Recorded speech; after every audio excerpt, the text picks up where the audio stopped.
doesn't discount her achievements for a woman of a particular age.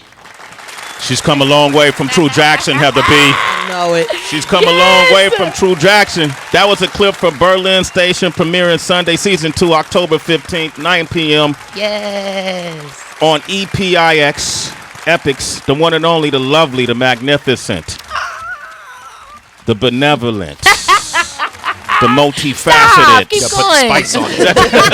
the talented, No, but don't forget some more. the magnetic, the energetic, Oh, stop. One more. the gorgeous, Keep The going. prophetic. No, I'm kidding. the one and only Keke Palmer. That was awesome. What's up, y'all? I came in here with the energy blasting, okay? You guys are off the charts in here. Yes. Man, we have a good time, Yeah, man. dude. We have a good time. And I saw you listening to, I love when people hear or see they work and they get excited about it. You know, because when I see or listen to our work, I start becoming critical about it. You know? And I do too. But being around you guys is making me laugh. And, it's so funny. I get kind of shy a little bit. So it's like funny. I'm hearing it. We listening to it. So it makes me laugh. But I know what you mean. Yeah. When I watch my work a lot of times, especially if I still look that way, I can become very critical. But if it's something me as a little kid, I'm like, look at me trying to act. And I can be more like chill about it. But when it's a project I just did, I'm like, turn this off, mama. You don't want to watch it. So I'm like, I can't deal. when you watch Akilah and the Bee,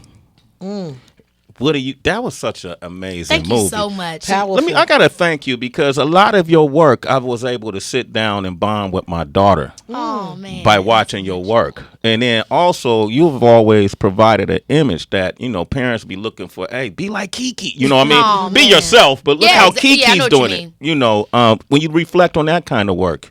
It's the feeling that I was saying of just like, wow, like I also have memories when I look back at it. So I'll think about, I remember this is the scene where this happened, and I remember I had so much fun, and oh my gosh, that was a difficult day. But also I'm able to really get captured into the film, and I can appreciate that as I've gotten older, because at that time when I was little and I seen it, it was like, okay, Akilah. But as I've gotten older, when I watch it now, I'm actually like, this movie had a message. It had a message. I'm really like, Yeah. dang, my mama was not playing when we first got that script, Akilah, she said this is gonna really be something that the community can hold on to. But as a kid, it's like yeah.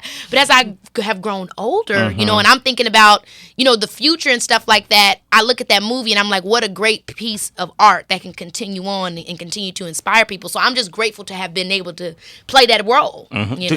Was it hard for you to transition from roles of playing a young lady into an adult?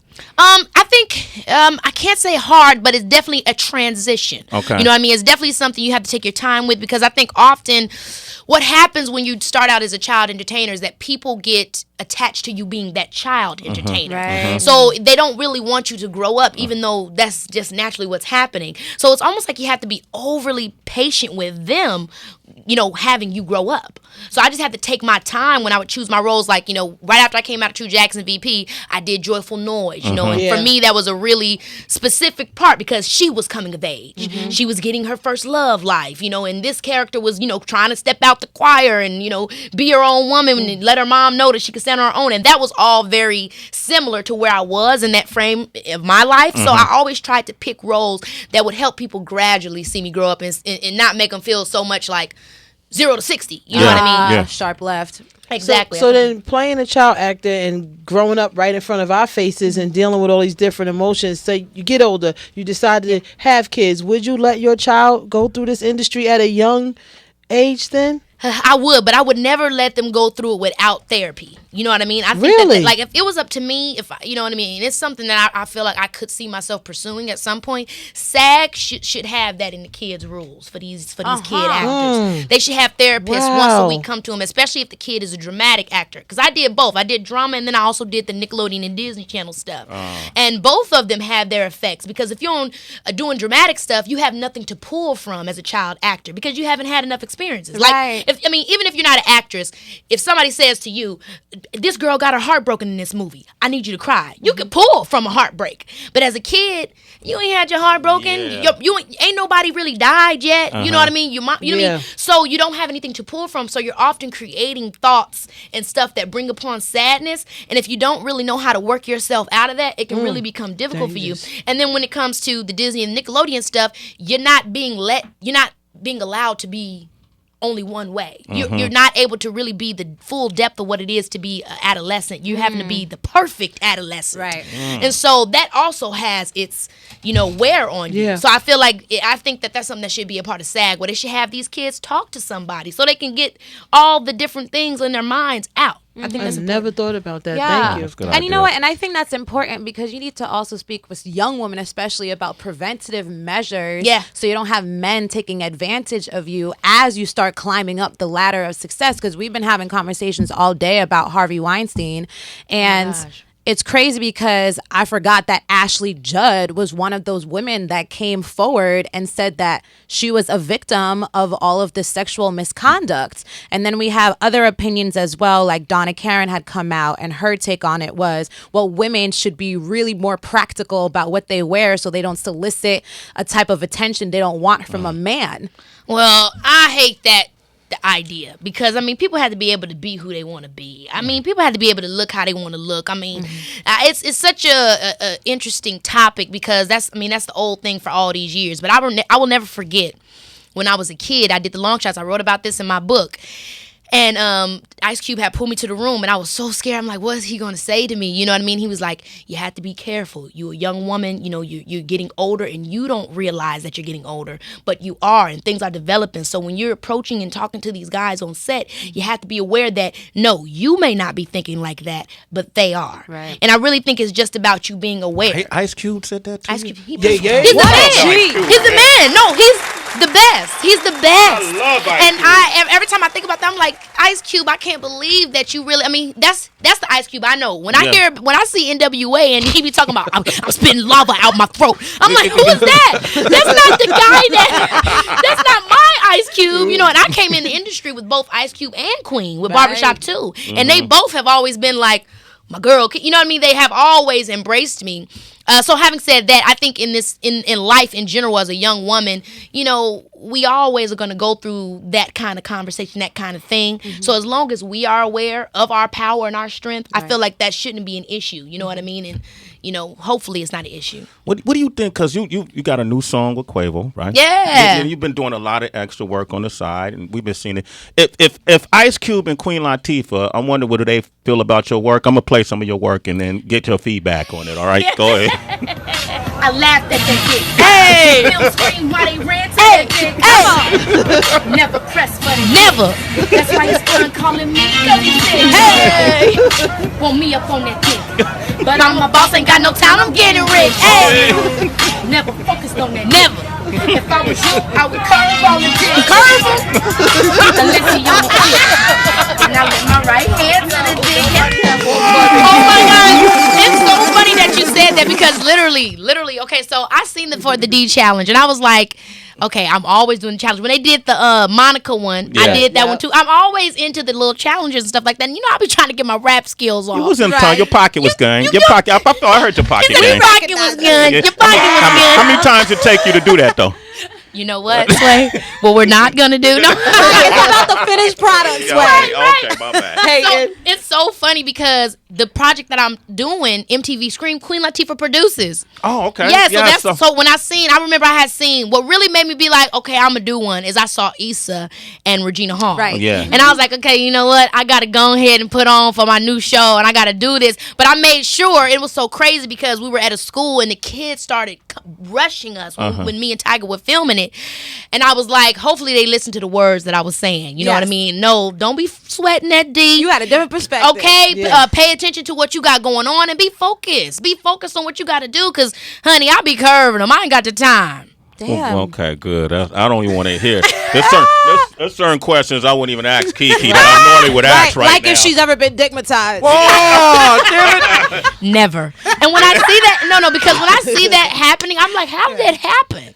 How did it happen? Because I don't know. Maybe it's just because how I have grown up so focused on my career. Sometimes I wonder if that will become an issue for me. You know what I mean? Because I'm so career driven. And even though it's like I'm a young woman, I think about love every now and then. And of course I've had relations. But for me, it's like, if there was a meme version of men problems versus my career problems, Right. I would have way more emotions in terms of my career than I would ever have in terms of guys. I don't know why. I just don't be thinking about it like that. Maybe it's my age. Okay. Well, I love your energy. Yeah. All right, Nah, Keke Palmer. I love your energy. Yeah. I didn't know what about What's in that. this bag? She over here shaking this bag. Yeah, we got that stuff bag in there? right there, Keke. There's some questions. It's the mystery sack. I love that type of stuff. Go ahead I love and gags, y'all. reach in. Dig deep, dig deep. Put your hands into Sway's sack. That sounds gross. It's Sway's Mystery Sack Not you, on Keke. Shade 45. I'm living for this. Kiki's not allowed to touch my sack. No, she's not, but she is allowed Not to. this music. What was that? That was giving me a little horror. She's I allowed love to that. dig in the gold shaky bag There we and go. pull out I'm 3 so questions, thrilled. one at a Oh, time. I'm so happy about this. Oh, okay. Read 'em What out are the loud. do's and don'ts of sexting? No face, no case, baby. No face, no No case. face, no case. Don't do it. The Don't do it. tattoos could get you caught too. Yeah, exactly. Don't do anything that's absolutely noticeable. Okay, Don't good. do that. Spoken You like gotta a put veteran. gloves on. That is not my belly button. All right, Too much. question number 2. Oh my gosh, I saw the funniest thing earlier about the. Never mind, I'll tell you guys in a minute.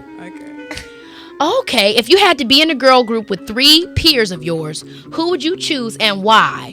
Okay, Good. that is very, very good. I would probably choose. And how many girls? It's 3. Okay, Yeah. 3 including me or 3? 4 Like all a together. TLC. Okay, got it. Okay, right. 3. So Dreezy. Chicago. Yes, Chi-Town. I mean, also because she's really talented. I mean, Yeah. Chicago and really talented. I would choose. Let me think. Damn, it stopped there. Oh, No. No. I'm trying to think of her. I don't know. What's her? Oh my gosh, her name has just flipped my mind. But Singer. she's also from Chicago. She rap and she sing. Very talented. Works with Timbaland. Literally, and I know a Tink. I kept wanting to say Tiny, but Yeah, Tink. I love Tink, and I'm sorry that it just had blew my mind just real quick like that. It stopped me, girl. I'm sorry about that. But yeah, so Tink, We love Tink. definitely Dreezy. Oh my gosh, this is so difficult. I'm trying to think about. I'm also thinking about sonically how will we sound together. I'm trying to put everything. Like, you into really it. putting the group Yeah, I'm really. she does, I'm yeah. actually putting the tour together. Let's go. Somebody drop that. Oh my god. I love these sound effects. Okay. Well, dang. Okay. I guess I'll say. Who would I be this last one? Who would it be? So we got Dreezy, we got Tink, Kiki. and We need a dancer, right? Somebody. Right. Kalani's all she could sing. And Kalani's a good one too. That's Kalani's a good one too. Kalani's a good one too. So maybe it'd be Kalani, Tink, and do I have to pick another one? Kalani, You Tink, said and Dreezy. Dreezy. Yeah. Yep. Three. Kiki. That's a new group. Yeah. Now we need a group name. I know. So we have 2 K's and we got a T and a D. Uh-oh. My boy. Oh my gosh, I love him. Oh my gosh, love him. What would the group name be? That's gonna take us down a deep. That's going too deep, right? Yeah, Let's yeah, get out of there. last Let's one. go out of We there. only got a few minutes. We I went don't want too to play your dang on song. deep. All right. Too much. Here we go. Too much. When was the last time you caught yourself comparing lives with someone else? I don't know if I could compare. If I've ever compared lives with someone else. Yeah, I don't think I. Never. You know why? The reason why it's not because I don't see somebody else's life and think their life is dope, but I think to myself, I don't know what they did to get that life.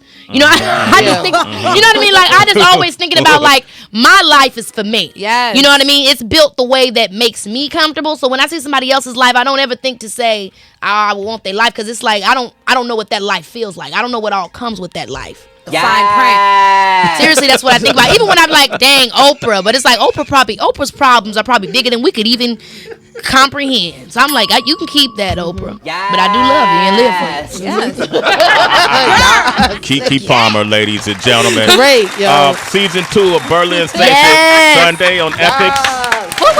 And then you got this song Wind Up. Yes, Wind Up featuring Quavo. And I'm actually working on some new music right now, too, in Atlanta. I just moved to Atlanta, and I'm so happy. Congratulations. Thank what's, you. what's the scene like? It's still It's popping? the scene is popping. Yeah. For me, it has so much culture and so much diversity, especially within black people. So for me, I just love being down there and just soaking all that in and enjoying it and working, too. It's a lot of great work out there. I always tell my friends, like, that are looking for work, young people coming up, like, come go to Atlanta. It's a lot there for you. I mean, you could open up your own trailer business and supply the trailers for the sets. I mean, there's so many different avenues that you can be a part of, especially when it comes to young millennial. Like, I really want to do so much stuff for, my peers in terms of positive stuff, but also us having fun. You know what I mean? Like, that's really important to me. So I'm really happy to be there for sure. I can see you guest starring on Donald Glover's Atlanta. Oh my God! Yes. And I love. And by the way, first of all, I'm so happy for that man's success. For real. Yes. And ever since I first met him until now, he's always also been so supportive of me. Yeah. So not only is he on his grind doing his things, but he's supportive of other young people doing their thing. And so, like, he just deserves everything he's getting. That Redbone record, y'all. Girl. Yeah. That's too much. I'm about to turn my head all the way. The Exorcist happened right there. I was like, Keke, come back to us. That guy is unbelievable. And the way when he got up there, we have to just say, when he got up there and said "bad and bougie," I just wanted to drop a tear for that man. Felt it in your soul. I was like, stop. Before you exit, because one of the things I remember reading when you was doing True Jackson, how much I don't know how much you were making, but it was reported that it was like $20K per episode. You've obviously done well with yourself financially. We're always talking about generational wealth, financial literacy being not taught enough in our community. What did you learn about the business of TV and film, and how have you adjusted to it? The biggest lesson I learned is that they're all corporations. Okay. I think that was really something I had to understand. And as I got older, from working with Disney and Nickelodeon to working with Fox and working with all these different types of people, is that corporations are always corporations. That you know what I mean? And what that means is that it's not personal, it's business. And so you have to make sure when you're going into these situations that you're doing the best business situation for you and don't get caught up in anything else, and understand that for these people, just much as it's a brand, it also has to be a brand for you. And sometimes it doesn't match with them any longer, and sometimes it does. And so for me, I just had to realize that every situation wasn't the best one for me. And when it was time to move on, then I needed to move on from that. But in terms of money and stuff like that with this industry, it's always up and down, and it's always a fleeting game. And so you get it when you can, and you save it, and you invest it in yourself. Because one day I would love to have my own corporation. You know what I mean? When I look and think about, I wanted how Johnson and Johnson and Johnson and Johnson, I wanted Palmer and Palmer. You know what I'm saying? That's, to me, when you're talking about stuff not being explained, I feel like owning stuff instead of selling it is never explained. To have ownership over your own thing and be able to build out, and I mean, that's what I want to be on. You know what I mean? So That's what's up. Keke Palmer, man. You see why we love her here? Yes, love her. All right. You know what? We're going to end the show with your new single. Wind Up. Wind Up. So tomorrow's show we have... Tomorrow's show we got David Arquette stopping by, as well as Waka Flocka. Come on, Waka Flocka Flame. Yes. You want to ask him a question? Any deep-rooted, like, give him one that's going to trip him up. Atlanta. Make him think. Ooh. All right, something good. Man, get into Okay, his let me think of personal something. soul. I'm going to get something to his personal life. Okay, Waka. The question I have for you is, do you remember when we met? I mean, he's not going to answer now, but... Okay, that was good. Y'all was quiet as that. Y'all was quiet as that. He's gonna be like, I have no idea, but I remember. So should I give the answer now? All right, hold up. We'll give the answer. We'll record the answer off air. Okay, cool. Now record it now. He's not listening. Okay, we met at the BET Awards interview conference, the one that happens before the BET Awards in 20. 15, right? I'm like, I was trying to think of a good question. 2015. It was like 2015, 2014. I just remember I was super young, and it was like right in the beginning of Ole Do It, hey, Ole Do It, before the Millie Rock was in. Yeah, but it still goes to it. Millie Rock is nasty too. All right, Millie Rock is everything. I see it. I practice it. And the other one. What's this one called, y'all? Which one? You were supposed to tell us. It's called Hit Them Folks. Come on now. I knew Wonder knew that. The kids be hitting I do it all the them time. folks. Yeah. The folks is dead. Okay. All right. It's Sway in the morning, only on Shade 45.